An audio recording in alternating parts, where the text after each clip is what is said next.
अगर जिसके पास जिसके पास डिजायर है और उसको इरेक्शन नहीं आ रही, इरेक्शन रिलेटेड जो प्रॉब्लम है वो हम कैसे क्लिनिकली हमें कैसे समझ आता है, इसको कैसे फिक्स किया जा सकता है? तो आई थिंक जो यूजुअली आप कोई भी अगर डॉक्टर के पास जाएंगे तो जो फर्स्ट लाइन ऑफ थेरेपी कोई भी डॉक्टर रेकमेंड करता है वो टैडल्फिल होता है। वो मतलब टैडल्फिल जो आप नॉर्मली सोचिए, अगर मान लीजिए you have a problem in having sex, right, तो आप क्या करोगे, आपको ट्रॉमा हो जाएगा कि मैं नहीं कर पाया। I am saying as this normal person, मैं छोड़िए एक बार एंग्जाइटी एंड अब्यूज को एक बार साइड हटाइए, आप और हम लोग को एंग्जाइटी हो गया कि वी कुडंट हैव सेक्स। तो क्या हुआ, एक बार हुआ, 2 बार हुआ, 3 बार हुआ, it started with performance anxiety जो कोई भी पर्सन को होगा शुरू में, but then it just went on, right. ना हो सकता है डीप रूटेड वे में वहां पे ब्लड फ्लो का इश्यू हो, but you and me don't know that, but हम लोग सेक्स के संग एंग्जाइटी को एसोसिएट करने लग जाएंगे, राइट। तो बहुत सारे डॉक्टर्स हैं जो usually as a first line उनको बोलेंगे कि भाई आप एक टैडल्फिल बोल के एक मेडिसिन आता है जिसका आप 5 mg डेली बेसिस पे ले लो या 1-2 महीना ले लो, बिकॉज वो 5 mg से आपके रेगुलर ब्लड फ्लो आते रहेगा।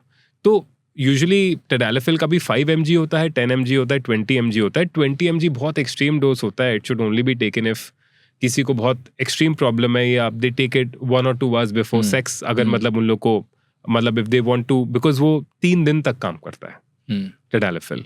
तो 5 mg बहुत मेन को अबव 30-35 जो ये साइकोलॉजिकल ट्रॉमा हो जाता है, not because they have an anxiety issue, not because कि उनको कोई ट्रॉमा है, जस्ट बिकॉज कि वो 5 mg डेली लेंगे तो उनका इरेक्शन रेगुलर रहेगा, उनका इरेक्शन फर्म रहेगा एंड उनका प्रोस्टेट भी बचा रहेगा। सो टेक्निकली वो जो टैडल्फिल का 5 mg है, it helps you on a daily basis also. So बहुत सारे डॉक्टर्स देते हैं सो दैट वो रिपीटेड ट्रॉमा नहीं रहे।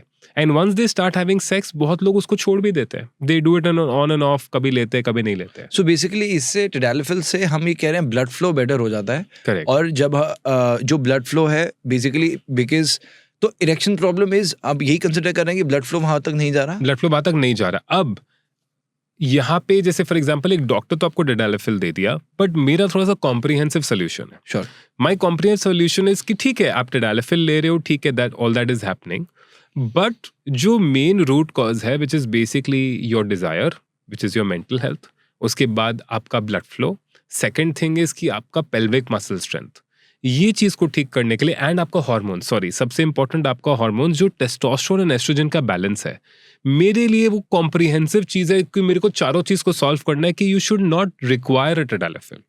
ओके। सो यहाँ पर अब मुझे डिफरेंस समझ आया कि एक डॉक्टर बोल रहा है, एक डॉक्टर ने मेडिसिन दे दी टैडल्फिल, बट आप ये कह रहे हैं कि मैं ये चाहूंगा कि आपको उस मेडिसिन की जरूरत ना पड़े, आप काम करना चाहोगे हार्मोन पे, पेल्विक मसल्स पे और ब्लड, आपके मेंटल हेल्थ पे, एंड मतलब कि वो ब्लड फ्लो कैसे हो रहा है। मैं ये नहीं बोलूंगा कि टैडल्फिल स्टॉप कर दीजिए, बट मैं बोलूंगा कि आप, it's almost like having an exit plan, कि आप स्टार्ट करो, कोई बात नहीं, यू हैव रेगुलर सेक्स ताकि आदत बने। मतलब एक होता है ना कि आप कोई बच्चे को ट्रेनिंग मॉड्यूल देते हो कि हाँ ठीक है इससे करते रहो जब तक हम लोग इससे बाहर नहीं निकलते। अच्छा, अगर ये मेडिसिन ना देनी हो हमें किसी को, तो हम क्या करेंगे?